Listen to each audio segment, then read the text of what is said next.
एक समय एक बार की बात है। कहते हैं गोस्वामी तुलसीदास जी महाराज कह रहे हैं कि दशरथ जी अपने राज्य में बैठे हुए हैं अयोध्या के सिंहासन पर। अयोध्या के सिंहासन पर बैठे हैं और बैठे बैठे लोगों ने प्रशंसा शुरू कर दी। पद पर बैठे हैं, लोगों ने कहा हाँ महाराज, दशरथ की तरह कौन बड़भागी होगा, दशरथ के समान भला बड़भागी कौन होगा। इतने अद्भुत राजा, इतने अद्भुत व्यक्तित्व वाले दशरथ जी, जिनके यहाँ साक्षात भगवान राघवेंद्र सरकार पधारे। राघवेंद्र सरकार के जो पिता हैं, इनकी महिमा कहाँ तक बखान करूं, इनकी महिमा कहाँ तक कहें, इतना अद्भुत है। खूब बखान कर रहे हैं, खूब बखान कर। महाराज बखान सुन ही रहे हैं, लेकिन बखान सुनते सुनते देवियों, उसी बीच में महाराज ने एक शीशा निकाला और अपने चेहरे को देखना शुरू कर दिया। महाराज ने शीशे में अपने चेहरे को देखना शुरू कर दिया।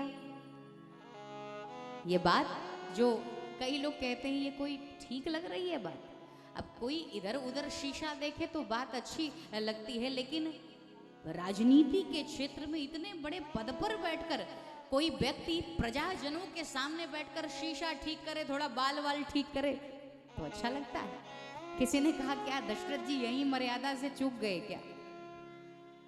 ये बात आपको सुनने में भले अच्छी ना लगे, लेकिन यदि गहराई से विचार करेंगे तो इस बात का भाव क्या है आपको समझ में आएगा। प्रजाजन राजा की खूब प्रशंसा कर रहे हैं और पद पर बैठे बैठे राजा ने शीशे में अपनी शक्ल देखी, चेहरे को देखा। और सच पूछो तो शीशा देखने की सबसे ज्यादा जरूरत उन्हीं को है, उस समय ही है जो किसी पद पर आसीन है।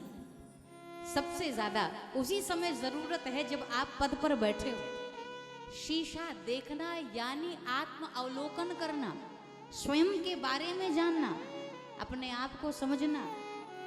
तो जब लोगों ने प्रशंसा शुरू की तो महाराज दशरथ ने शीशा देखा, यानी आत्म अवलोकन किया। जो दूसरे को शीशा दिखाए वो रावण बनता है।